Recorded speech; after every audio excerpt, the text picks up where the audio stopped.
नमो तस् भगवतो अरहतो सम्मा सम्बुद्धस्स।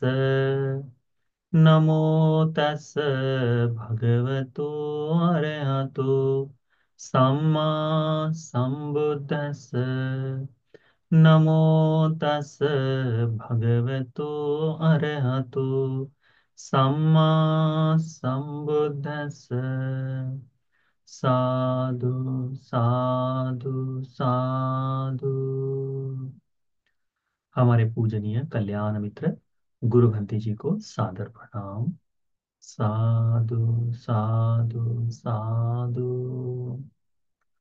श्रद्धावान शील संपन्न उपासक उपासिकागण, हम लोग संयुक्त निकाय का अभ्यास कर रहे थे। संयुक्त निकाय की पहली पुस्तक सगात वग्ग में हमने पहले वर्ग को आरंभ किया, देवता संयुक्त को। इसमें से हमने 10 सूत्र समाप्त किए, यानी 11 सूत्र समाप्त किए। पिछले सप्ताह हमने नंदन वर्ग, दूसरा वर्ग जो है सकात वर्ग में, उसका पहला सूत्र नंदन सूत्र का अभ्यास किए हैं। आज हम इसके बाद में आने वाले सूत्रों पर चर्चा करेंगे। सावथी निदानम, श्रावस्ति में ही यह भगवान के द्वारा उपदेशित सूत्र है। जब भी सावथ्य निदान यहाँ आता है शब्द, तो हमें समझना चाहिए कि एकं समयं भगवा सावत्यं विहरति जेतवने अनाथ पिंडिकस्य आरामे, कि एक समय भगवान बुद्ध जी श्रावस्ती में जेतवन नाम के अनाथ पिंड के द्वारा पूजित विहार में भगवान बुद्ध जी विराजमान थे। ऐसे समय में कोई एक देवता संपूर्ण जेतवन को आलोकित, अपने आलोक से प्रकाशित करते हुए आया और भगवान के सम्मुख आकर खड़ा हुआ। एक मंतं ठिताखोसा देवता भगवतो संति के इमं गाथं अभासी। एक और खड़े हुए उस देवता ने भगवान बुद्ध जी को गाथाओं से इस तरह से कहा, कहता है, नंदति पुत्ते ही पुत्तिमा गोमा गो ही तथेव नंदति उपधी ही नरस नंदना नहीं सो नंदति सो निरूपधीति।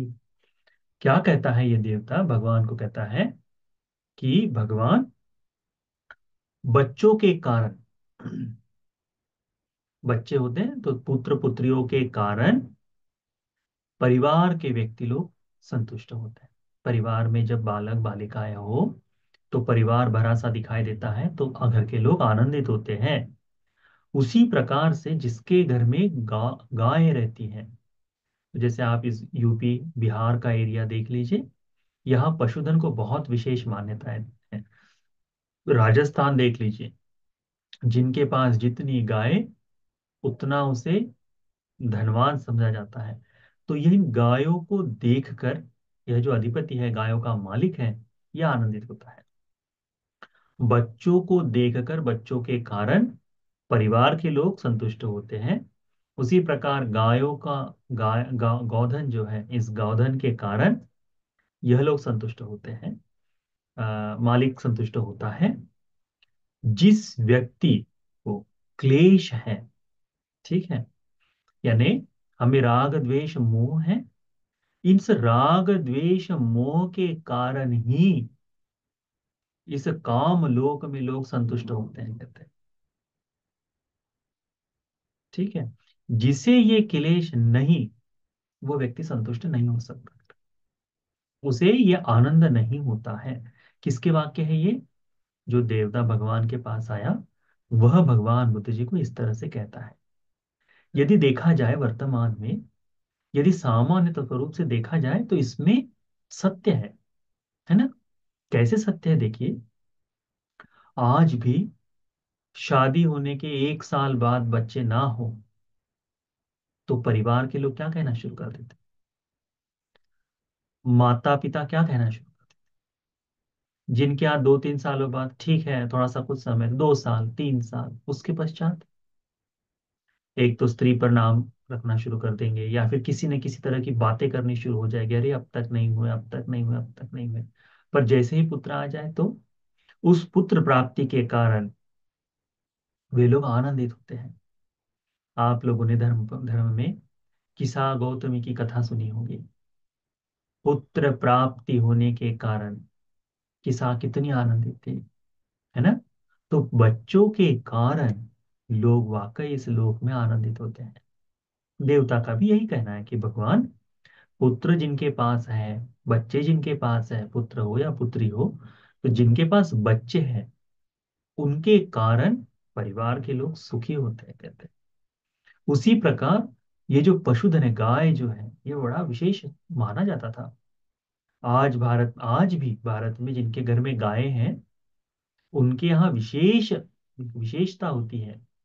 पशुधन की बात कहते हैं कि गाय देखते ही ऐसा लगता है कि हाँ, लोग बड़ी सुरक्षा के साथ, बहुत जिम्मेदारी के साथ, या फिर बहुत ही प्रेम से अपने बच्चों को बच्चों की तरह इन गायों की सुरक्षा करते हैं, है ना। तो इन गायों के कारण ये लोग सुरक्षित आनंदित मनाया जाता है, आनंद महसूस करते हैं। राग द्वेष मोह होने के कारण ही लोग इस क्लेशों के कारण ही लोग इसमें संसार में रमते हैं, संसार में सुख मनाते हैं। वास्तव में देखो, किसी को कहो कि तुम्हें ऐसा कोई राग द्वेष मोह नहीं रहेगा जहां पर तुम्हें इस सांसारिक सुख की इच्छा ना हो करके, तो लोग नहीं चाहते कि ऐसा सुख भोगे। लोग नहीं चाहते ऐसा सुख भोगे। लोग चाहते हैं कि उन इस तरह का सुख भोगने को मिले कि जिससे यह क्लेशों का जीवन आगे बढ़ते चला जाए। क्लेश में रहकर ही क्लेशों का जीवन जीते हुए ही आनंद मनाना चाहते हैं। सभी बंधनों में बंधे रहते हुए ही लोग कहते हैं कि मुझे मुक्ति भी चाहिए करके, है ना। तो उस तरह से कहते हैं।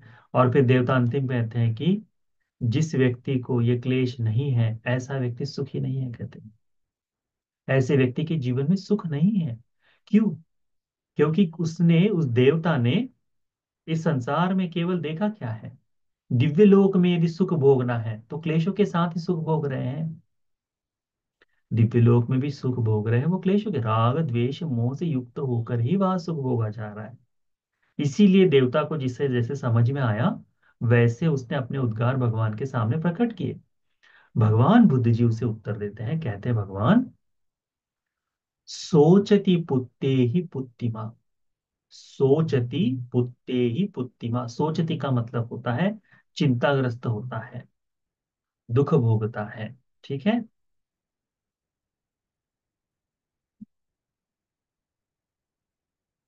सोचति ने शोक करता है, ठीक है। सोचति पुत्ते ही पुत्तिमा, गोमा गो ही तथैव सोचति।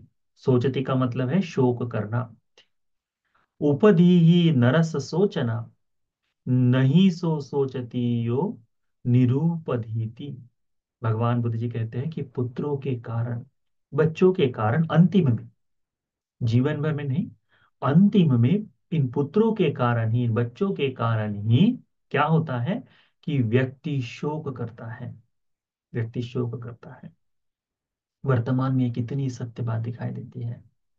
आप देखिए, अभी इस समय में निरंतरता से वृद्धाश्रम के बारे में हो, या फिर बच्चों के संस्कारों के बारे में हो चिंतन, ऐसे अनेक अनेक सी एडवर्टाइजमेंट या फिर ऐसे अनेक सी बातें आती हैं। पहले ये सारी चीजें नहीं थी। पहले नेशनल टेलीविजन पर यदि ऐसी कोई एक आधी एडवर्टाइज आ जाए जो वृद्धाश्रम के बारे में हो, तो उस समय दिखाया जाता है कि माता पिता को, उनको बच्चे बच्चे नहीं है, एक आधा है, उतना ही। परंतु अब छोटी से छोटी एडवर्टाइज हो जाए, छोटी से छोटी चीज हो जाए, उसमें दिखाया क्या जाता है। और माता पिता भी अभी अपना मन बनाना शुरू कर दिए हैं कि हाँ, आज न कल तो तुम मुझे वृद्धाश्रम ही भेज दोगे, इस तरह से कहने वाला। तो क्यों? इसीलिए क्योंकि अंतिम में भोगना है, दुखी भोगना पड़ता है। आप लोग देखिए, माता पिता आज भी वर्तमान में यदि घर में भी रहते हैं तब भी बच्चों के कारण, पुत्र हो या पुत्री के कारण, कैसा विचार रहता है उनका कि अरे, जीवन भर हमने इन बच्चों का किया, बच्चों ने हमको क्या दिया है करके। तो जो शोक करना है, जिनके जन्म के लिए जो आनंद मनाया गया, उन्हीं बच्चों के कारण दुख भोगने वाले माता पिता दिखाई देते हैं कि नहीं? सभी जगह है। राजा महाराजाओं के भी है। अजातशत्रु ने नहीं अपने पिता को बंदी बना लिया था राजपाट के लोभ में। तो जब राजा महाराजाओं के यहाँ से भी हो रहा है, तो सर्वसामान्य गृहस्थ आदमी तो दुख भोगेगा ही भोगेगा। और अभी हम जिस क्षेत्र में, जिस समय सीमा में चल रहे हैं, उसमें तो दुख अधिक है। तो भगवान कहते हैं, सोचती पुत्ते ही पुत्तिमा, इन पुत्रों के कारण ही अंतिम में व्यक्ति शोक करता है। गो माँ गो ही तथैव सोचती, गायों के कारण ही, इन जो पशुधन है, इस पशुधन के कारण अंतिम में होता यह है कि उनको भी दुख भोगना पड़ता है। देखिए, चिंता सताने लगती है जब गाय दूध देना बंद कर दे।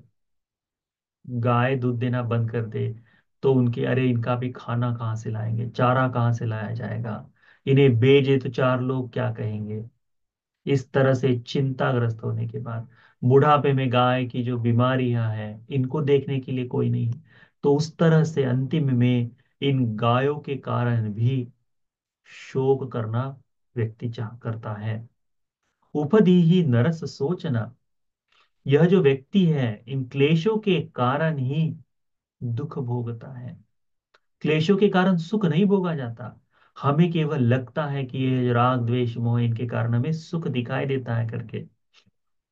देखो ना, ये जो राग है तो शारीरिक सुख से हो जाए, शाब्द ये पंच काम गुण है, इन सुखों को भोगते हैं रस संवेदी, राग संवेदी होकर, है ना, राग संवेदी होकर दुख सुख भोगते हैं इनको, इनका उपभोग करते हैं। परंतु वास्तव में इनके कारण, इनको पाने के लिए क्या हो रहा है, केवल केवल शोक ही किया जा रहा है। संसार के दुख को भोगने के लिए ही तो ये सब चल रहा है ना। तो यह क्लेशों के कारण व्यक्ति दुख भोगता है, शोक करता है करके कहा है। भगवान अंतिम में कहते हैं कि जिस व्यक्ति को ये क्लेश नहीं है, वास्तव में देखा जाए तो वही शोक रहित है, कहते हैं। जिसे राग द्वेष मोह नाम के क्लेश नहीं है, जिसे ये सांसारिक बंधन वाला क्लेश नहीं है, ऐसा आदमी ही यथार्थ में सुख भोगता है। जिसे क्लेश नहीं, उसे शोक किस बात का, करके भगवान बुद्ध जी हमें इस गाथा में बताते हैं। तो देवता लोग जो हैं, वो जिस बंधन में बंधे हैं, जिस भाव से बंधे हैं, उस भाव के कारण हमें लग सकता है कि अरे, कि हाँ ये इस तरह से सुख दुख भोगा जाता है करके। परंतु बुद्ध जो है, वे तो सर्वस्व सुजानते हैं। तो छोटी छोटी बातों से, इस संसार के छोटे छोटे भाव से, कि पुत्र के कारण शोक होता है, पशुधन के कारण शोक होता है, इन क्लेशों को भोगने वाला व्यक्ति, इन क्लेशों के कारण जो है, इन क्लेशों के कारण व्यक्ति दुख भोगता है, शोक करता है। और भगवान बुद्ध जी कहते हैं कि जिस व्यक्ति को ये क्लेश नहीं है, जिस व्यक्ति के जीवन में ये क्लेश नहीं है, ऐसा व्यक्ति क्लेश रहित होने के कारण, ऐसा व्यक्ति क्या करता है, वह निकिलेश होकर, निकिलेश व्यक्ति शोक नहीं कर सकता करके भगवान बुद्ध जी ने बताया। तो हमें इसमें से क्या सीखना चाहिए, कि हमने देखना चाहिए कि जिन पुत्र प्रेम के कारण हम मूर्खता को पहुंचते हैं, मूढ़ता को आ जाते हैं, इस पुत्र प्रेम की यथार्थ को समझना चाहिए। जो पशुधन, हम जो बाहरी धन की हम जो इच्छा करते हैं, ये धन भी हमारे लिए शोक का ही सृजन करता है। उसी तरह से ये जो क्लेश है, जिसके कारण हमें लगता है कि इन पंचकाम सुख में आनंद की अनुभूति होती है, यह वास्तव में सुख नहीं, यह केवल और केवल मिराज की तरह है। और क्लेश रहित व्यक्ति को शोक नहीं भोगना चाहिए, यानी शोक, क्लेश रहित व्यक्ति शोक नहीं भोगता, वह यथार्थ में सुख का अनुभव करता है करके भगवान बुद्ध जी इस समय बताते हैं। तो इस सूत्र को ध्यान में रखो। यह नंदती सूत्र, इस सूत्र का नाम क्या है, नंदती सूत्र। यह संयुक्त निकाय के दूसरे वर्ग में, नंदन वर्ग में आने वाला दूसरा सूत्र है नंदती सूत्र। ठीक है, इस सूत्र को अच्छे से ध्यान में रखो। तो यह सूत्र का उपदेश आप सभी को भगवान बुद्ध जी पर श्रद्धा जगाते हुए निकेले इस जीवन की प्राप्ति के लिए पुण्य उपकारी हो जाए। साधु साधु साधु।